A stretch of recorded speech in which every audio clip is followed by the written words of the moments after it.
The Galactic Council chamber was a grand, domed structure, floating above the capital world of Xeltrax Prime like a pearl nestled in the cosmos. Inside, representatives of 100 species debated, schemed, and, most importantly, ignored humanity. Ambassador Xeltrax of the Xeltrax, a species that resembled a bipedal fusion of a rhinoceros and a battering ram, leaned back in his seat, his massive arms crossed. I fail to see why we are even discussing this. Humans? Harmless. Pathetic. The only reason we even let them into the council was because they wouldn't stop asking. Scattered chuckles rippled through the chamber.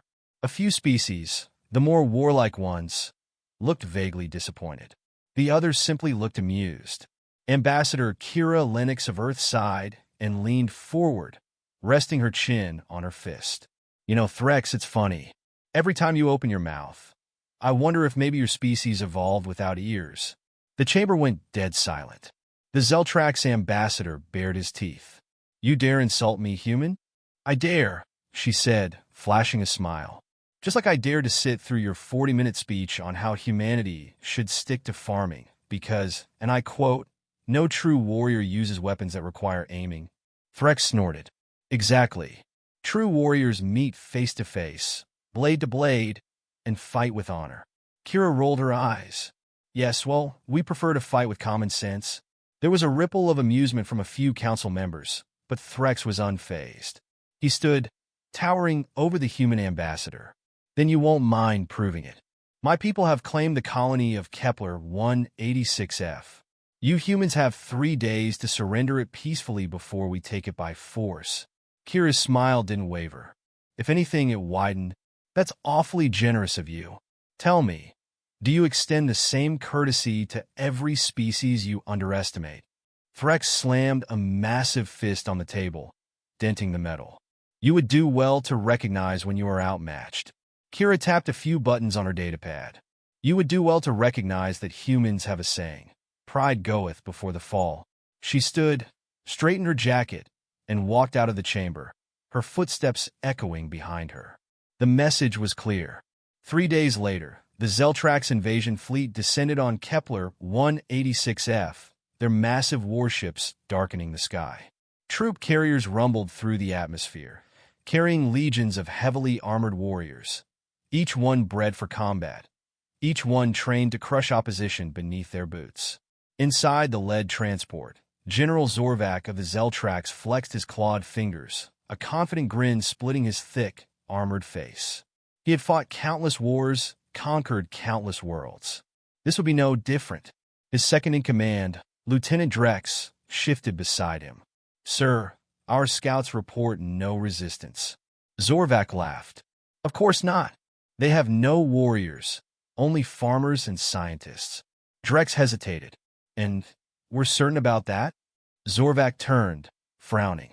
Drex, look at me. Drex did. Now look at yourself. Drex did. Now imagine a human next to us. Drex did. And now imagine them winning. Drex couldn't. Exactly, Zorvac said, slapping him on the back. Let's get this over with. The transports touched down with a thud, ramp doors hissing open. Zorvac stepped out first, inhaling deeply. The air was crisp, cool, completely undisturbed. Just as he suspected, the humans had abandoned the colony.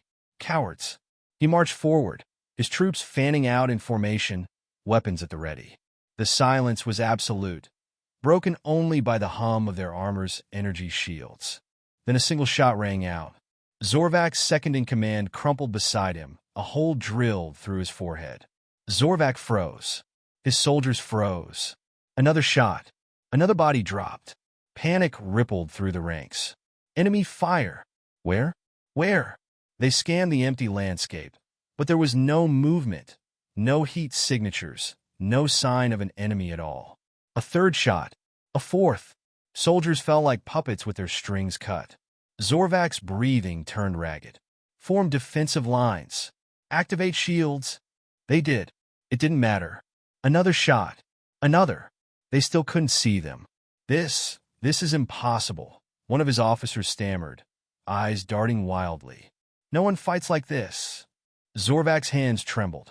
He had faced war beasts that could level cities. He had dueled warlords in single combat. But he had never fought ghosts.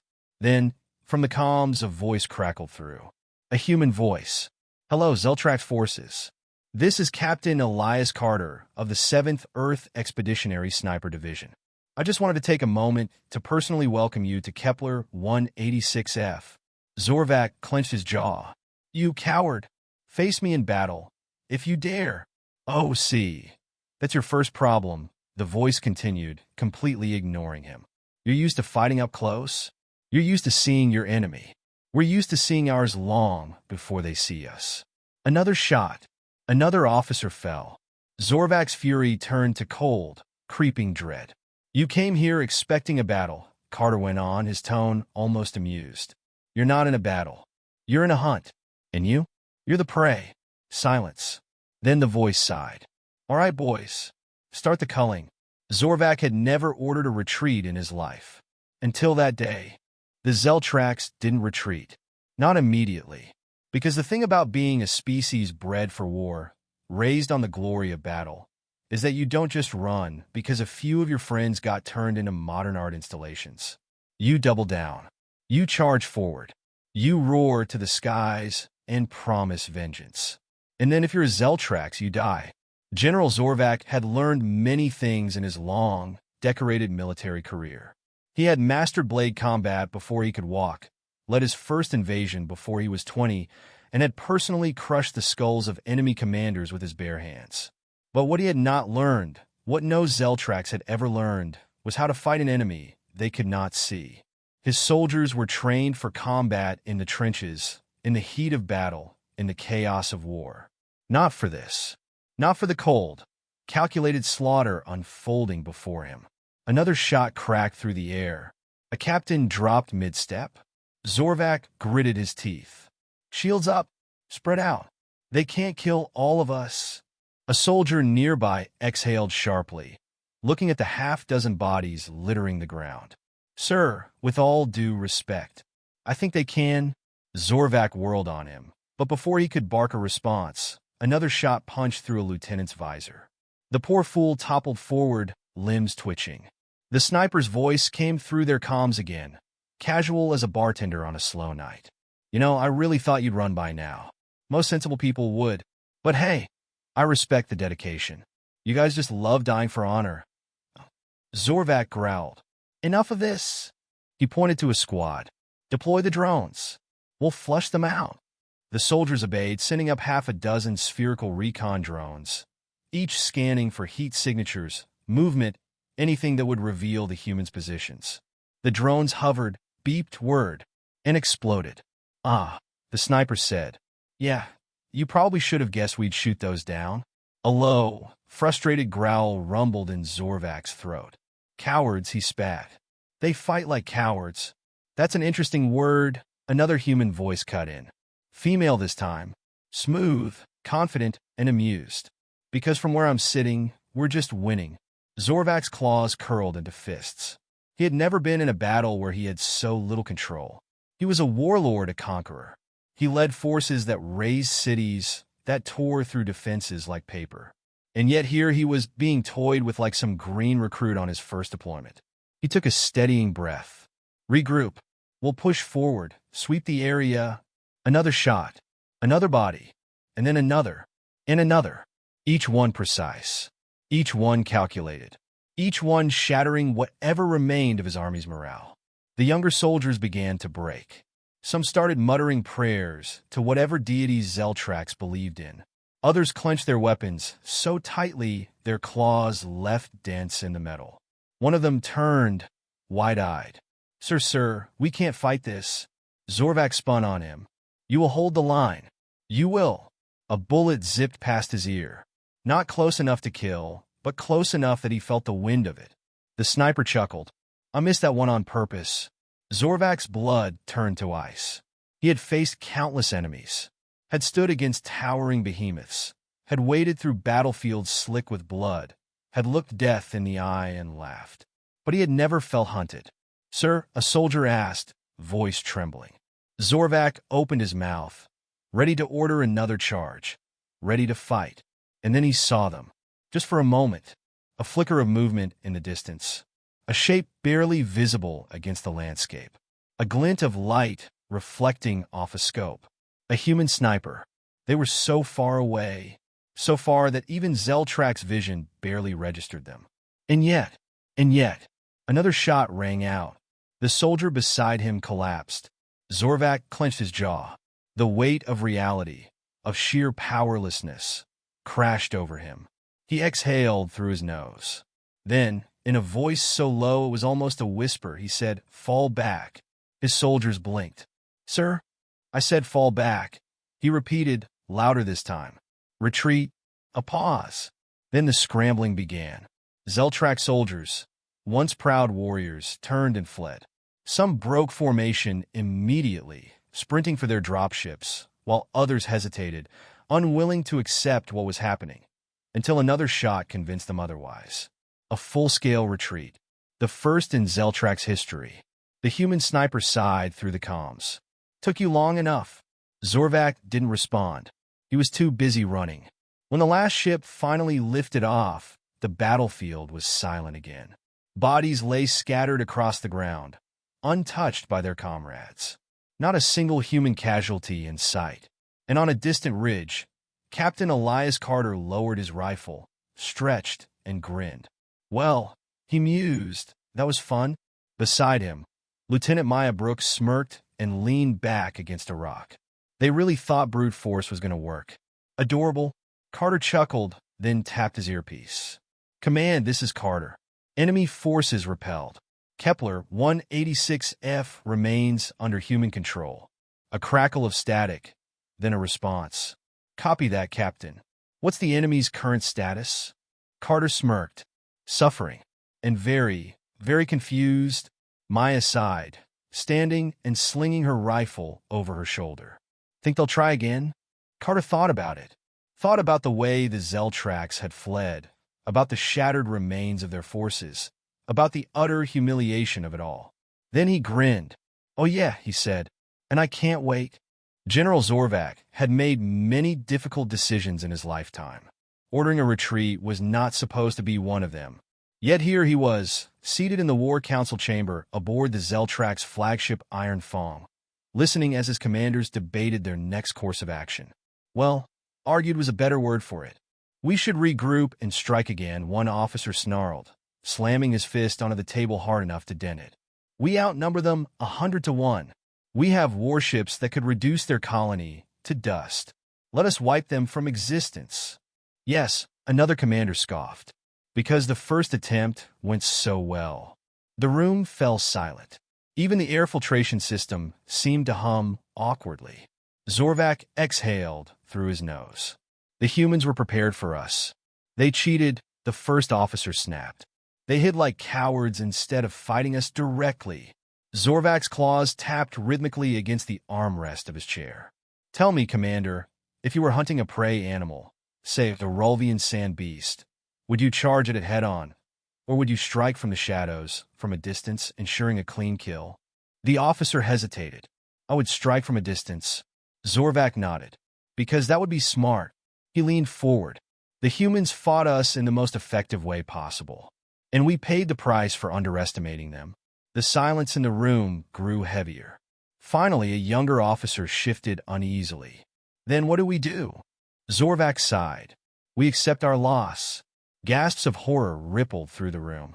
One commander actually recoiled as if struck. "Unacceptable," the first officer growled. "We do not lose." We did lose," Zorvac interrupted, voice calm but firm. "And if we try to fight them again in the same way, we'll lose again."